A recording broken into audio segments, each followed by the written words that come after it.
ನಮಸ್ಕಾರ, ಕೆಎಸ್ಎನ್ ವಾರ್ತೆಗಳಿಗೆ ಸ್ವಾಗತ. ಮೊದಲಿಗೆ ಮುಖ್ಯಾಂಶಗಳು. ಜನವಸತಿ ವಲಯಗಳಲ್ಲಿರುವ ಚಿರತೆಗಳನ್ನು ಹಿಡಿದು ಜನರ ಭೀತಿಯನ್ನು ಹೋಗಲಾಡಿಸಬೇಕೆಂಬ ಆಗ್ರಹ. ಭಾವಿಕರ ಕುನ್ನಿಲ್ ಫ್ರೆಂಡ್ಸ್ ನುಸ್ರತ್ನ ನೇತೃತ್ವದಲ್ಲಿ ನಡೆಸಲಾಯಿತು ಪಾತ್ರೆ ಬಡಿದು ಪ್ರತಿಭಟನಾ ಮೆರವಣಿಗೆ. ಕೇಳುಗುಡ್ಡೆ ಶ್ರೀ ಅಯ್ಯಪ್ಪ ಭಜನಾ ಮಂದಿರದಲ್ಲಿ ಅದ್ದೂರಿಯಾಗಿ ನಡೆದು ಬರುತ್ತಿದೆ 41ನೇ ವಾರ್ಷಿಕೋತ್ಸವ ಹಾಗೂ ಪುನರ್ ಪ್ರತಿಷ್ಠಾ ಮಹೋತ್ಸವ. ಶ್ರೀ ಶಾಸ್ತಾ ಮಾತೃ ಸಮಿತಿ ವತಿಯಿಂದ ನಡೆದ ತಿರುವಾದಿರ ನೃತ್ಯ ಗಮನಾರ್ಹ. ಟ್ರಿಪ್ ಅನ್ನ ದೊಡ್ಡದು ಪ್ರಯಾಣಿಕರ ಜೀವನ. ಕಾಸರಗೋಡು ಅಡೂರು ಮಾರ್ಗದಲ್ಲಿ ಓಡುವ ಶ್ರೀ ದುರ್ಗಾ ಬಸ್ ಆಗಿದೆ ಟ್ರಿಪ್ ಅನ್ನೇ ಮರೆತು ಪ್ರಯಾಣಿಕೆಯ ಪ್ರಾಣ ಉಳಿಸಿರುವುದು. ಪಾರಕಟ್ಟೆ ಶ್ರೀ ಅಯ್ಯಪ್ಪ ಭಜನಾ ಮಂದಿರದ ವಜ್ರ ಮಹೋತ್ಸವಕ್ಕೆ ಚಾಲನೆ. ವಾದ್ಯಘೋಷಗಳೊಂದಿಗೆ ಕ್ಷೇತ್ರಕ್ಕೆ ತರಲಾಯಿತು ಹಸಿರುವಾಣಿ ಹೊರೆ ಕಾಣಿಕೆ. ಜನವರಿ 14ರಂದು ನಡೆಯುವ ಕೌಂಡಿಕಾನ ಯಾತ್ರೆಗೆ ಸಾರಥ್ಯ ವಹಿಸಲಿರುವ ವಾಸುದೇವ ತಂತ್ರಿ ಅವರಿಂದ ಮಧೂರು ದೇಗುಲಕ್ಕೆ ಭೇಟಿ. ವಾರ್ತೆಗಳು ವಿವರವಾಗಿ.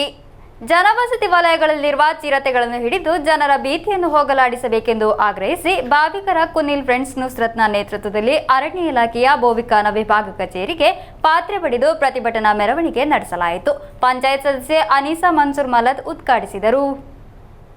ಜನವಸತಿ ವಲಯಗಳಲ್ಲಿರುವ ಚಿರತೆಗಳನ್ನು ಹಿಡಿದು ಜನರ ಭೀತಿಯನ್ನು ಹೋಗಲಾಡಿಸಬೇಕೆಂದು ಆಗ್ರಹಿಸಿ ಭಾವಿಕರ ಕುನ್ನಿಲ್ ಫ್ರೆಂಡ್ಸ್ ನುಸ್ರತ್ನ ನೇತೃತ್ವದಲ್ಲಿ ಅರಣ್ಯ ಇಲಾಖೆಯ ಬೋವಿಕಾನ ವಿಭಾಗ ಕಚೇರಿಗೆ ಪಾತ್ರೆ ಬಡಿದು ಪ್ರತಿಭಟನಾ ಮೆರವಣಿಗೆ ನಡೆಸಲಾಯಿತು.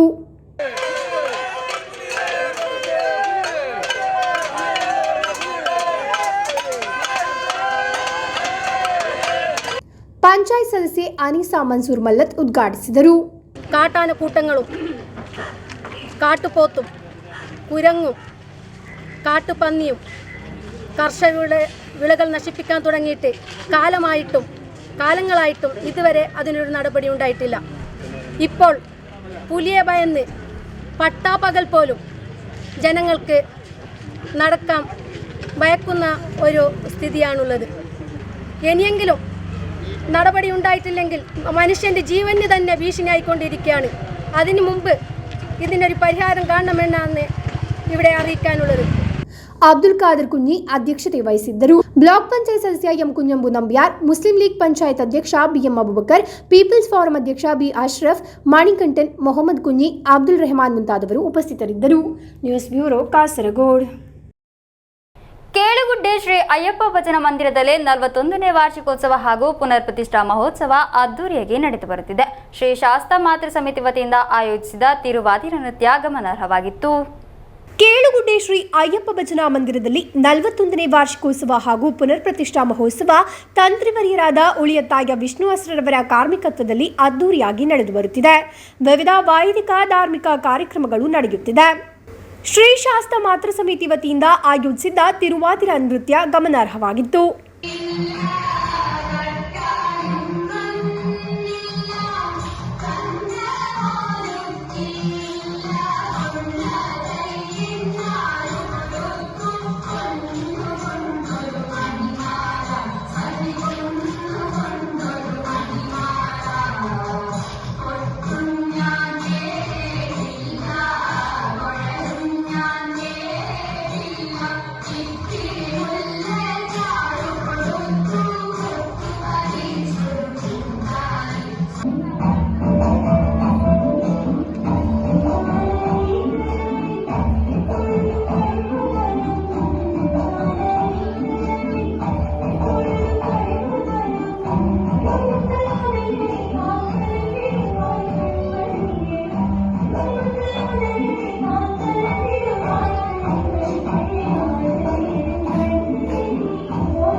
ಗುರುವಾರ ಬೆಳಗ್ಗೆ ಅಷ್ಟೋತ್ತರ ಶತನಾಳಿಕೇರ ಹೋಮ, ಮಹಾಗಣಪತಿ ಹೋಮ, ಪೂರ್ಣಾಹುತಿ ನಡೆಯಿತು. ನಂತರ ಸಾಮೂಹಿಕ ಶ್ರೀ ಶನೀಶ್ವರ ಪೂಜೆ ನಡೆಯಿತು. ಅಪರಾಹ್ನ ಮಹಾಪೂಜೆ, ಪ್ರಸಾದ ವಿತರಣೆ ನಡೆಯಿತು.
सतीश कुमार गोलागे ಅನ್ನ ಸಂತರ್ಪಣೆಯನ್ನು ಏರ್ಪಡಿಸಲಾಗಿತ್ತು. ಹಲವಾರು ಮಂದಿ ಭಕ್ತರು ಆಗಮಿಸಿದ್ದರು. News bureau, Kasaragod.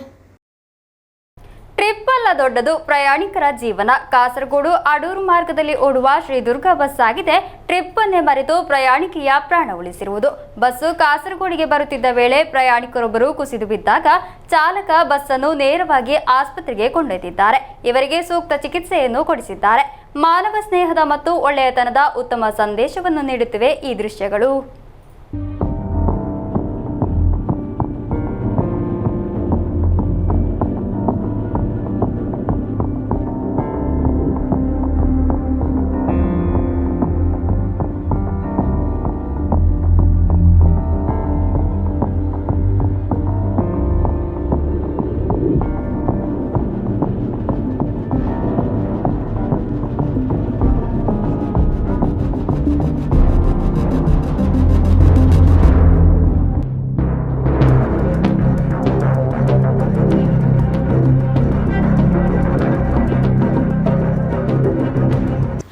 ಸರ್ವಿಸ್ನ ವೇಳೆ ಸೆಕೆಂಡ್ಗಳು ಅಮೂಲ್ಯವಾದದ್ದು. ಖಾಸಗಿ ಬಸ್ ಸಿಬ್ಬಂದಿಗಳು ನಿಲ್ದಾಣಕ್ಕೆ ತಲುಪಲು ಸ್ವಲ್ಪ ತಡವಾದರೆ ಪ್ರಯಾಣಿಕರು ನಷ್ಟವಾಗುತ್ತಾರೆ. ಇಷ್ಟೆಲ್ಲ ಧಾವಂತದಲ್ಲಿ ಓಡುತ್ತಿದ್ದರೂ ಕರುಣೆಯೊಂದಿಗೆ ಪ್ರಯಾಣಿಕರ ಕೈ ಹಿಡಿಯಲು ಇವರು ಮರೆಯುವುದಿಲ್ಲ. ಕಾಸರಗೋಡು ಅಡೂರು ಮಾರ್ಗದಲ್ಲಿ ಓಡುವ ಶ್ರೀ ದುರ್ಗಾ ಬಸ್ ಸಿಬ್ಬಂದಿಗಳು ಬಸ್ಸಿನಲ್ಲಿ ಕುಸಿದು ಬಿದ್ದ ಪ್ರಯಾಣಿಕೆಯ ಕೈಯನ್ನು ಬಿಡಲಿಲ್ಲ. ಚಾಲಕ ಲಿನೀಶ್ ಕುಮಾರ್ ಬಸ್ ಅನ್ನು ನೇರವಾಗಿ ಚರ್ಕಳ ಆಸ್ಪತ್ರೆಗೆ ಕೊಂಡೊಯ್ದು ಅವರಿಗೆ ಸೂಕ್ತ ಚಿಕಿತ್ಸೆ ಕೊಡಿಸಿದ್ದಾರೆ. 26ರಂದು ಸಾಯಂಕಾಲ ಅಡೂರಿನಿಂದ ಕಾಸರಗೋಡಿಗೆ ಬರುತ್ತಿದ್ದ ವೇಳೆ ಈ ಘಟನೆ ನಡೆದಿದೆ. ಮುಳ್ಳೇರಿಯದಿಂದ ಬಸ್ ಹತ್ತಿ ಸೀಟ್ನಲ್ಲಿ ಕುಳಿತಿದ್ದ ನಾಯನ್ಮಾರ್ ಮೂಲ ನಿವಾಸಿಯಾದ ಪ್ರಯಾಣಿಕೆಯಾಗಿದ್ದಾರೆ ಕುಸಿತು ಬಿದ್ದಿರುವುದು.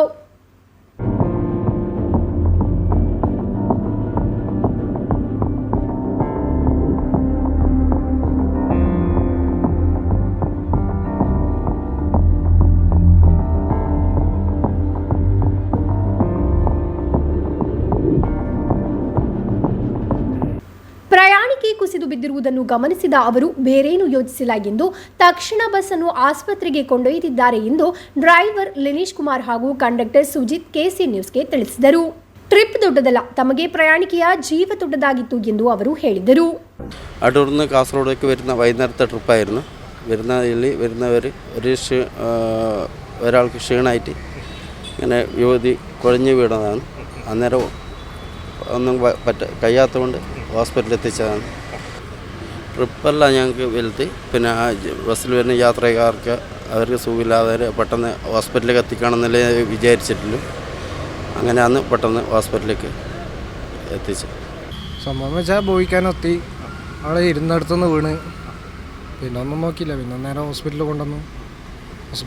വൈകുന്നേരം നമുക്ക് എല്ലാം ഒരാടാക്കിയതായിട്ട് രണ്ടാമത് നമ്മൾ ഇവിടെ ബസ്സെല്ലാം ഓൾട്ടേജ് നമ്മൾ അവരോട് വിളിച്ചു ചോദിച്ച് അപ്പോൾ അവർ പറഞ്ഞു എല്ലാം ശരിയായി ഓക്കെ ആയിട്ടുണ്ടെന്ന്. ಒಬ್ಬರಿಗೆ ಅಪಘಾತ ಸಂಭವಿಸಿದಾಗ ಎಲ್ಲ ಬಸ್ ಸಿಬ್ಬಂದಿಗಳು ಹಾಗೂ ಪ್ರಯಾಣಿಕರು ಕೈ ಜೋಡಿಸುವ ದೃಶ್ಯವಾಗಿದೆ ಶ್ರೀದುರ್ಗಾ ಬಸ್ನಲ್ಲಿ ನಡೆದಿರುವುದು. ಮಾನವ ಸ್ನೇಹ ಮತ್ತು ಒಳ್ಳೆಯತನದ ಉತ್ತಮ ಸಂದೇಶವನ್ನು ನೀಡುವುದಾಗಿದೆ ಈ ದೃಶ್ಯಗಳು. News bureau, Kasaragod.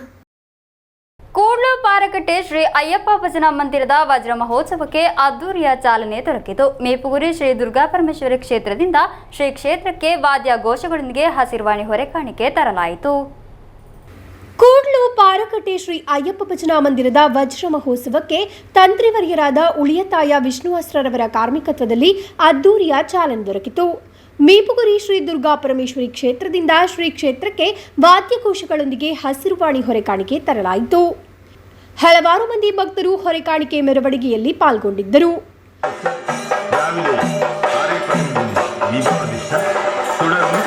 വിവിധ ഭജനാസംഘങ്ങൾ അവതരിപ്പിക്കുന്ന ഭജനാപരിപാടി ഉച്ചയ്ക്ക് 12 മഹാപൂജ, പ്രസാദം, അന്നപ്രസാദം. രാത്രി 8 മണിക്ക് Ramdas Nagar friends, Dharmashastra cultural forum, Yuvajyothi friends, കസ്തുമസി Kottakkani, Sandhya friends, Das badminton sports committee തുടങ്ങിയവർ സ്പോൺസർ ചെയ്യുന്ന കൃപാകടാക്ഷത്തിന് പാത്രീഭൂതരാകണമെന്നും എല്ലാ ഭക്തമഹാജനങ്ങളോടും അഭ്യർത്ഥിക്കുക. സ്വാമിയുടെ കന്നികാവേറ്റതുള്ളി അതിനും സ്വാമിയുടെ പഴമക്കാ രാഗം തേച്ചുതുള്ളി അപ്പോൾ പൂങ്കാവനം അവിട്ടാൻ അനുമതി ചൊല്ലി.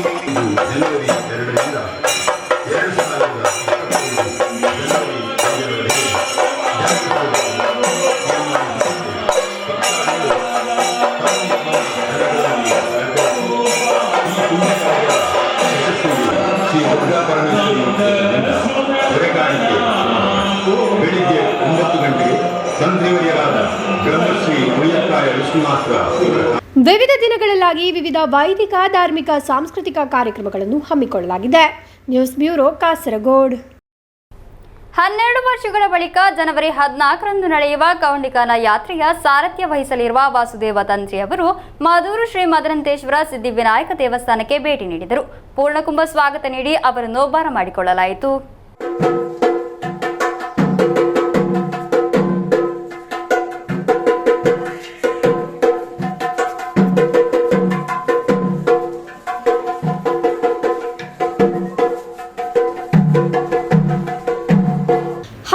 ವರ್ಷಗಳ ಬಳಿಕ ಜನವರಿ 14ರಂದು ನಡೆಯಲಿರುವ ಕೌಂಡಿಕಾನ ಯಾತ್ರೆಯ ಸಾರಥ್ಯ ವಹಿಸಲಿರುವ ವಾಸುದೇವ ತಂತ್ರಿಯವರು ಬುಧವಾರ ಮಧೂರು ಶ್ರೀ ಮದರಂತೇಶ್ವರ ಸಿದ್ಧಿವಿನಾಯಕ ಕ್ಷೇತ್ರಕ್ಕೆ ಭೇಟಿ ನೀಡಿದರು. ಪೂರ್ಣಕುಂಭ ಸ್ವಾಗತ ನೀಡಿ ತಂತ್ರಿವರ್ಯರನ್ನು ಅದ್ದೂರಿಯಾಗಿ ಬರಮಾಡಿಕೊಳ್ಳಲಾಯಿತು. ಕ್ಷೇತ್ರದ executive officer T Rajesh, Madhur Brahmakalasha ಸಮಿತಿಯ ಪ್ರಧಾನ ಕಾರ್ಯದರ್ಶಿ ಜಯದೇವ ಕಂಡಿಗೆ ಮೊದಲಾದ ಗಣ್ಯರು ಉಪಸ್ಥಿತರಿದ್ದರು. ಲಘು ಉಪಹಾರದ ವ್ಯವಸ್ಥೆಯನ್ನು ಮಾಡಲಾಗಿತ್ತು. News bureau Kasaragod. ಕೊಲ್ಲೂರು ಮೂಕಾಂಬಿಕಾ ಕ್ಷೇತ್ರದ ಮಾಜಿ ತಂತ್ರಿಯೂ ಪ್ರಧಾನ ಅರ್ಚಕರೂ ಆಗಿದ್ದ ಮಂಜುನಾಥ ಅಡಿಗ ನಿಧನ ಹೊಂದಿದ್ದಾರೆ. ಇವರು ದೇವಸ್ಥಾನದ ಟ್ರಸ್ಟಿ ಬೋರ್ಡ್ ಸದಸ್ಯರೂ ಆಗಿದ್ದರು. 10,000ಕ್ಕೂ ಹೆಚ್ಚು ಚಂಡಿಕಾ ಯಾಗಗಳಿಗೆ ಕಾರ್ಮಿಕತ್ವ ವಹಿಸಿದ್ದರು. ಪ್ರಸ್ತುತ ಕೊಲ್ಲೂರು ಮೂಕಾಂಬಿಕಾ ಕ್ಷೇತ್ರದಲ್ಲಿ ಪ್ರಧಾನ ಅರ್ಚಕರಾದ ನಿತ್ಯಾನಂದ ಅಡಿಗ ಇವರ ಪುತ್ರ. ಮಂಗಳಗೌರಿ ಅವರ ಪತ್ನಿಯಾಗಿದ್ದು ದಾಕ್ಷಾಯಳಿ ಮಗಳು. ತಲಪಡಿ ಟೋಲ್ಗೇಟ್ ಅಧಿಕಾರಸ್ಥರ ತಾರತಮ್ಯದ ವಿರುದ್ಧ ಸ್ಥಳೀಯರು ವ್ಯಾಪಕ ಆಕ್ರೋಶ ವ್ಯಕ್ತಪಡಿಸಿದ್ದಾರೆ. ಟೋಲ್ಗೇಟ್ ಕ್ರಿಯಾ ಸಮಿತಿ ವತಿಯಿಂದ 8ರಂದು ಸೂಚನಾ ಪ್ರತಿಭಟನಾ ಧರಣಿ ನಡೆಸಲಾಗುವುದು. ತಲಪಡಿ ಟೋಲ್ಗೇಟ್ ಸ್ಥಾಪಿತಗೊಂಡ ಆರಂಭದಲ್ಲಿ ಕೇರಳ, ಕರ್ನಾಟಕದ ಸ್ಥಳೀಯ 5 ಕಿಲೋಮೀಟರ್ ಸುತ್ತಳತೆಯಲ್ಲಿರುವ ನಿವಾಸಿಗಳಿಗೆ ಟೋಲ್ ಸಂಗ್ರಹದಲ್ಲಿ ವಿನಾಯಿತಿ ನೀಡಲಾಗುತ್ತಿತ್ತು. ಆದರೆ ಕ್ರಮೇಣ ಇದು ಕೇವಲ ಕರ್ನಾಟಕದ ಸ್ಥಳೀಯರಿಗೆ ಮಾತ್ರ ಸೀಮಿತವಾಗಿ ಕೇರಳದವರಿಗೆ ವಿನಾಯಿತಿ ರದ್ದುಪಡಿಸಿ ಈ ಭಾಗದಿಂದ ತೆರಳುವ ವಾಹನಗಳಿಗೆ ಟೋಲ್ ಸಂಗ್ರಹ ಮಾಡಲಾಗುತ್ತಿತ್ತು. ಆದರೆ ಈ ಬಗ್ಗೆ ತಡವಾಗಿಯಾದರೂ ಎಚ್ಚೆತ್ತುಕೊಂಡ ಸ್ಥಳೀಯರು ಇದೀಗ ತಮಗೆ ಆಗುತ್ತಿರುವ ಅನ್ಯಾಯವನ್ನು ಎದುರಿಸಲು ಟೋಲ್ಗೇಟ್ ಕ್ರಿಯಾ ಸಮಿತಿಯನ್ನು ರೂಪೀಕರಿಸಿ ಹೆದ್ದಾರಿ ಪ್ರಾಧಿಕಾರಕ್ಕೂ ಅದೇ ರೀತಿ ಸಂಬಂಧಪಟ್ಟ ಜನಪ್ರತಿನಿಧಿಗಳು ಹಾಗೂ ಜಿಲ್ಲಾಧಿಕಾರಿ ಸೇರಿದಂತೆ ವಿವಿಧ ಇಲಾಖೆಗಳಿಗೂ ಹಲವು ಸಲ ಮನವಿಗಳನ್ನು ನೀಡಿದ್ದರೂ ಯಾವುದೇ ಪ್ರತಿಕ್ರಿಯೆ ಇಲ್ಲದ ಕಾರಣ ಟೋಲ್ಗೇಟ್ ಕ್ರಿಯಾ ಸಮಿತಿ ಸ್ಥಳೀಯರನ್ನು ಒಗ್ಗೂಡಿಸಿ ಇದೀಗ ಹೋರಾಟಕ್ಕೆ ಸಜ್ಜಾಗಿದೆ. ಬುಧವಾರದಂದು ಕ್ರಿಯಾ ಸಮಿತಿ ಅಧ್ಯಕ್ಷೆ ಜಿ ನವೀನಾ ಮೊಂತಿರೋರವರ ಅಧ್ಯಕ್ಷತೆಯಲ್ಲಿ ಸೇರಿದ ಸಭೆಯಲ್ಲಿ ಕನ್ವೀನರ್ ಹಾಗೂ ವಾರ್ಡ್ ಸದಸ್ಯ ಅಬ್ದುಲ್ ರಹೀಂ ವಿಷಯಗಳನ್ನು ಮಂಡಿಸಿದರು.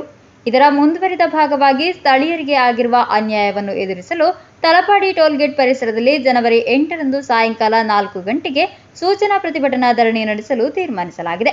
ಇದಕ್ಕೆ ಅಧಿಕಾರಿಗಳಿಂದ ಸಕಾರಾತ್ಮಕ ರೀತಿಯಲ್ಲಿ ಪ್ರತಿಕ್ರಿಯೆ ಲಭಿಸದೇ ಇದ್ದಲ್ಲಿ ನ್ಯಾಯ ಸಿಗುವ ತನಕ ಹೋರಾಟವನ್ನು ಮುಂದುವರಿಸಲು ಕೂಡ ಸೇರಿದ ಸಭೆಯಲ್ಲಿ ತೀರ್ಮಾನಿಸಲಾಗಿದೆ. ಸ್ಥಳೀಯರು, ಜನಪ್ರತಿನಿಧಿಗಳು, ವಿವಿಧ ರಾಜಕೀಯ ಹಾಗೂ ಸಾಮಾಜಿಕ ಸಂಘಟನೆಗಳ ಮುಖಂಡರು ಸೇರಿದಂತೆ 100 ಮಂದಿ ಪಾಲ್ಗೊಂಡರು. Abdul Rahman Udyavar, news bureau, Manjeshwar. ಇತಿಹಾಸ ಪ್ರಸಿದ್ಧ ಮಧೂರು ಶ್ರೀ ಮದರಂತೇಶ್ವರ ಸಿದ್ಧಿವಿನಾಯಕ ದೇವಸ್ಥಾನದಲ್ಲಿ ಫೆಡರಲ್ ಬ್ಯಾಂಕ್ ಕಾಸರಗೋಡು ಇದರ ವತಿಯಿಂದ ಈ ಕಾಣಿಕೆ ಹುಂಡಿ ವ್ಯವಸ್ಥೆಯನ್ನು ಮಾಡಲಾಯಿತು. ಮಧೂರು ಬ್ರಹ್ಮಕಲಶ ಸಮಿತಿಯ ಪ್ರಧಾನ ಕಾರ್ಯದರ್ಶಿ ಜಯದೇವ ಕಂಡಿಗೆ ಉದ್ಘಾಟಿಸಿದರು. ಇತಿಹಾಸ ಪ್ರಸಿದ್ಧ ಮಧೂರು ಶ್ರೀ ಮದರಂತೇಶ್ವರ ಸಿದ್ಧಿವಿನಾಯಕ ಕ್ಷೇತ್ರದಲ್ಲಿ ಫೆಡರಲ್ ಬ್ಯಾಂಕ್ ಕಾಸರಗೋಡು ಇದರ ವತಿಯಿಂದ ಈ ಕಾಣಿಕೆ ಹುಂಡಿ ವ್ಯವಸ್ಥೆಯನ್ನು ಮಾಡಲಾಯಿತು. ಮಧೂರು ಬ್ರಹ್ಮಕಲಶ ಸಮಿತಿಯ ಪ್ರಧಾನ ಕಾರ್ಯದರ್ಶಿ ಜಯದೇವ ಕಂಡಿಗೆ ಉದ್ಘಾಟಿಸಿದರು.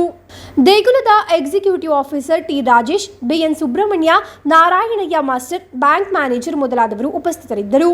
News bureau, Kasaragod. ಪ್ರಕೃತಿ ಶೋಷಣೆಯ ವಿರುದ್ಧ ಚುನಾವಣೆಯಲ್ಲಿ ಸ್ಪರ್ಧಿಸಿ ಪ್ರತಿಭಟನೆ ನಡೆಸುವುದಾಗಿ ಸಾಮಾಜಿಕ ಕಾರ್ಯಕರ್ತ ಎನ್ ಕೇಶವ ನಾಯ್ಕ್ ಕುಂಬಳೆ ಪ್ರೆಸ್ ಫಾರಂನಲ್ಲಿ ನಡೆದ ಸುದ್ದಿಗೋಷ್ಠಿಯಲ್ಲಿ ಅವರು ಈ ಬಗ್ಗೆ ಮಾತನಾಡಿದರು. ಮಣ್ಣು, ಮರಗಳು ಸೇರಿದಂತೆ ಪ್ರಕೃತಿಯ ಸಂಪನ್ಮೂಲಗಳನ್ನು ಇತರ ರಾಜ್ಯಗಳಿಗೆ ಸಾಗಿಸಿಕೊಂಡು ಹೋಗುವುದು ವ್ಯಾಪಕವಾಗಿದ್ದರೂ ಅಧಿಕಾರಿಗಳು ಯಾವುದೇ ಕ್ರಮ ಸ್ವೀಕರಿಸದೇ ಇರುವುದರ ವಿರುದ್ಧ 2026ರಲ್ಲಿ ವಿಧಾನಸಭೆ ಚುನಾವಣೆಯಲ್ಲಿ ಸ್ಪರ್ಧಿಸಿ ಪ್ರತಿಭಟಿಸುವುದಾಗಿ ಸಾಮಾಜಿಕ ಕಾರ್ಯಕರ್ತ ಎನ್ ಕೇಶವ ನಾಯ್ಕ್ ಹೇಳಿದರು. ಕಾನೂನನ್ನು ಗಾಳಿಗೆ ತೂರಿ ಕಳೆದ ಹಲವು ವರ್ಷಗಳಿಂದ ಅನಂತಪುರ ಇಂಡಸ್ಟ್ರಿಯಲ್ ಪಾರ್ಕ್ನೊಂದಿಗೆ ಸೇರಿದ ಮರದ ತುಂಡು ಮಣ್ಣು ತಮಿಳುನಾಡು ಆಂಧ್ರಪ್ರದೇಶ ಸೇರಿದಂತೆ ಇತರ ರಾಜ್ಯಗಳಿಗೆ ಸಾಗಿಸಲಾಗುತ್ತಿದ್ದು 30 ವರ್ಷಗಳಿಂದ ಇದರ ವಿರುದ್ಧ ಹೋರಾಟ ನಡೆಯುತ್ತಿದ್ದರೂ ಯಾವುದೇ ಕ್ರಮ ಉಂಟಾಗಿಲ್ಲ ಎಂದು ಅವರು ಹೇಳಿದರು. ಅಲ್ಲಿ ಕಾಡಿನಿಂದ ಪಿಕಪ್ 25-30 ಪಿಕಪ್ನಲ್ಲಿ ಅತ್ಯಂತ ಭಾರದ ತೂಕವನ್ನು ಹಾಕಿ ಇವರು ಆ ಓವರ್ ಬ್ರಿಡ್ಜ್ ನಲ್ಲಿ ತೂಕ ಮಾಡಿ ಅಲ್ಲಿ ರೋಡ್ ಸೈಡ್ ಹಾಕಿ ಅದಕ್ಕೆ ಒಂದು ಟ್ಯಾಂಕ್ ಉಂಟು. ಆ ಟ್ಯಾಂಕಿನ ಒಳಗೆ ಇವರು ಅದನ್ನು ಸಿಪ್ಪೆ ತೆಗೆದು ತಮಿಳುನಾಡು ರಿಜಿಸ್ಟ್ರೇಷನ್ ಗಾಡಿಯಲ್ಲಿ ಇವರು ತಮಿಳುನಾಡಿಗೆ ಸಾಗಾಟ ಮಾಡ್ತಿದ್ದಾರೆ. ಈ ನಮ್ಮ ರಾಜ್ಯದಿಂದ ಎಲ್ಲ ಅನ್ಯ ರಾಜ್ಯಕ್ಕೆ ನಾವು ಈಗ ಸಾಗಾಟ ಮಾಡಿದ್ರೆ ನಾವು ನಾಳೆ ನಿಲ್ಲುವುದೆಲ್ಲಿಗೆ? ನಾವು ನಮ್ಮ ಮೊದಲು ನಾವೆಲ್ಲ ಬೊಂಬೈ ದುಬೈಗೆಲ್ಲ ಹೋಗಿ ಇಲ್ಲಿ ಗತಿಯಿಲ್ಲದೆ ಹೋದವರು. ಅದೇ ರೀತಿ ಇಲ್ಲಿಗೆ ಬರ್ತಾರೆ. ಇವರ ಮನೆಗೆ ಇಲ್ಲಿ ಬಂದ ಈ ಬಂಗಾಳಿ ಇಂಥವರ ಮನೆಗೆ ನಾವು ಕೆಲಸಕ್ಕೆ ಹೋಗೋದು. ಕೂಡಲೇ ಸರ್ಕಾರ ಅದಕ್ಕೆ ಸೂಕ್ತ ಕಾನೂನು ಕ್ರಮ ಕೈಗೊಳ್ಳುವಂತೇಳಿ ನಾನು ನಿಮ್ಮ ಹತ್ರ ವಿನಂತಿಸ್ತೇನೆ. ಕುಂಬಳೆ ಪ್ರೆಸ್ ಫಾರಂನಲ್ಲಿ ನಡೆದ ಸುದ್ದಿಗೋಷ್ಠಿಯಲ್ಲಿ ಅವರು ಈ ವಿಷಯವನ್ನು ವ್ಯಕ್ತಪಡಿಸಿದರು. News bureau, Kasaragod. ಶ್ರೀ ಕ್ಷೇತ್ರ ಧರ್ಮಸ್ಥಳದ ವತಿಯಿಂದ ಏತಡ್ಕ ಶ್ರೀ ಸದಾಶಿವ ದೇವಸ್ಥಾನದ ಬ್ರಹ್ಮಕಲಶೋತ್ಸವದ ಅಂಗವಾಗಿ ಸಹಾಯಧನ ವಿತರಿಸಲಾಯಿತು. ಶಶಿಕಲಾ ಸುವರ್ಣ ಅವರು ವೈ ಶ್ಯಾಂಭಟ್ ಅವರಿಗೆ ಹಸ್ತಾಂತರಿಸಿದರು. ಶ್ರೀ ಕ್ಷೇತ್ರ ಧರ್ಮಸ್ಥಳದ ವತಿಯಿಂದ ಏತಡ್ಕ ಶ್ರೀ ಸದಾಶಿವ ದೇವಸ್ಥಾನದ ಬ್ರಹ್ಮಕಲಶೋತ್ಸವದ ಅಂಗವಾಗಿ ಸಹಾಯಧನ ರೂಪಾಯಿ 3 ಲಕ್ಷದ ಡ್ರಾಫ್ಟ್ ಅನ್ನು ಶ್ರೀ ಕ್ಷೇತ್ರ ಧರ್ಮಸ್ಥಳ ಗ್ರಾಮಾಭಿವೃದ್ಧಿ ಯೋಜನೆಯ ಮಂಜೇಶ್ವರ ತಾಲೂಕು ಯೋಜನಾಧಿಕಾರಿ ಶಶಿಕಲಾ ಸುವರ್ಣ ಅವರು ಏತಡ್ಕ ಶ್ರೀ ಸದಾಶಿವ ದೇವಸ್ಥಾನ ಬ್ರಹ್ಮಕಲಶೋತ್ಸವ ಸಮಿತಿಯ ಅಧ್ಯಕ್ಷ ವೈ ಶ್ಯಾಂಭಟ್ ಅವರಿಗೆ ಹಸ್ತಾಂತರಿಸಿ ಮಾತನಾಡಿದರು. ವೇದಿಕೆಯಲ್ಲಿ ಬ್ರಹ್ಮಕಲಶೋತ್ಸವ ಸಮಿತಿಯ ಉಪಗೌರವಾಧ್ಯಕ್ಷ ವೈ ಶಂಕರ ಭಟ್, ಕೋಶಾಧಿಕಾರಿ ವೈ ವಿ ಸುಬ್ರಹ್ಮಣ್ಯ, ಹಿರಿಯರಾದ ಪತ್ತಡ್ಕ ಗಣಪತಿ ಭಟ್, ಧರ್ಮಸ್ಥಳ ಗ್ರಾಮಾಭಿವೃದ್ಧಿ ಯೋಜನೆಯ ಪೇರ್ಲ ವಲಯದ ಸಂಚಾಲಕಿ ಜಯಶ್ರೀ, ಈಡಂತೋಡಿ ಒಕ್ಕೂಟದ ಅಧ್ಯಕ್ಷ ಸಂತೋಷ್ ಕುಮಾರ್ ರೈಪುತ್ರಕಳ, ಸೇವಾ ಪ್ರತಿನಿಧಿ ಲಾವಣ್ಯ ಪಡಿಕಲು ಉಪಸ್ಥಿತರಿದ್ದರು. ಶಶಿಪ್ರಭಾ ವರಂಬುಡಿ ಶಿವಸ್ತುತಿ ಪ್ರಾರ್ಥನೆ ಹಾಡಿದರು. ಸಮಿತಿಯ ಸಂಯೋಜಕ ಚಂದ್ರಶೇಖರ ಏತಡ್ಕ ಕಾರ್ಯಕ್ರಮ ನಿರ್ವಹಿಸಿದರು. News bureau, Kasaragod. ಕೊನೆಯಲ್ಲಿ ಮತ್ತೊಮ್ಮೆ ಮುಖ್ಯಾಂಶಗಳು. ಜನವಸತಿ ವಲಯಗಳಲ್ಲಿರುವ ಚಿರತೆಗಳನ್ನು ಹಿಡಿದು ಜನರ ಭೀತಿಯನ್ನು ಹೋಗಲಾಡಿಸಬೇಕೆಂಬ ಆಗ್ರಹ. ಭಾವಿಕರ ಕುನ್ನಿಲ್ ಫ್ರೆಂಡ್ಸ್ ನುಸ್ರತ್ನ ನೇತೃತ್ವದಲ್ಲಿ ನಡೆಸಲಾಯಿತು ಪಾತ್ರೆ ಬಡಿದು ಪ್ರತಿಭಟನಾ ಮೆರವಣಿಗೆ. ಕೇಳುಗುಡ್ಡೆ ಶ್ರೀ ಅಯ್ಯಪ್ಪ ಭಜನಾ ಮಂದಿರದಲ್ಲಿ ಅದ್ದೂರಿಯಾಗಿ ನಡೆದು ಬರುತ್ತಿದೆ 41ನೇ ವಾರ್ಷಿಕೋತ್ಸವ ಹಾಗೂ ಪುನರ್ ಪ್ರತಿಷ್ಠಾ ಮಹೋತ್ಸವ. ಶ್ರೀ ಶಾಸ್ತಾ ಮಾತೃ ಸಮಿತಿ ವತಿಯಿಂದ ನಡೆದ ತಿರುವಾದಿರ ನೃತ್ಯ ಗಮನಾರ್ಹ. ಟ್ರಿಪ್ ಅಲ್ಲ ದೊಡ್ಡದು ಪ್ರಯಾಣಿಕರ ಜೀವನ. ಕಾಸರಗೋಡು ಅಡೂರು ಮಾರ್ಗದಲ್ಲಿ ಓಡುವ ಶ್ರೀ ದುರ್ಗಾ ಬಸ್ ಆಗಿದೆ ಟ್ರಿಪ್ ಅನ್ನೇ ಮರೆತು ಪ್ರಯಾಣಿಕೆಯ ಪ್ರಾಣ ಉಳಿಸಿರುವುದು. ಪಾರಕಟ್ಟೆ ಶ್ರೀ ಅಯ್ಯಪ್ಪ ಭಜನಾ ಮಂದಿರದ ವಜ್ರ ಮಹೋತ್ಸವಕ್ಕೆ ಚಾಲನೆ. ವಾದ್ಯಘೋಷಗಳೊಂದಿಗೆ ಕ್ಷೇತ್ರಕ್ಕೆ ತರಲಾಯಿತು ಹಸಿರುವಾಣಿ ಹೊರೆ ಕಾಣಿಕೆ. ಜನವರಿ 14ರಂದು ನಡೆಯುವ ಕೌಂಡಿಕಾನ ಯಾತ್ರೆಗೆ ಸಾರಥ್ಯ ವಹಿಸಲಿರುವ ವಾಸುದೇವ ತಂತ್ರಿ ಅವರಿಂದ ಮಧೂರು ದೇಗುಲಕ್ಕೆ ಭೇಟಿ. ಇಂದಿನ ವಾರ್ತಾ ಸಂಚಿಕೆಗೆ ಮುಕ್ತಾಯವಾಯಿತು. ಮುಂದಿನ ವಾರ್ತಾ ಸಂಚಿಕೆಗೆ ಭೇಟಿಯಾಗೋಣ. ವಂದನೆಗಳು.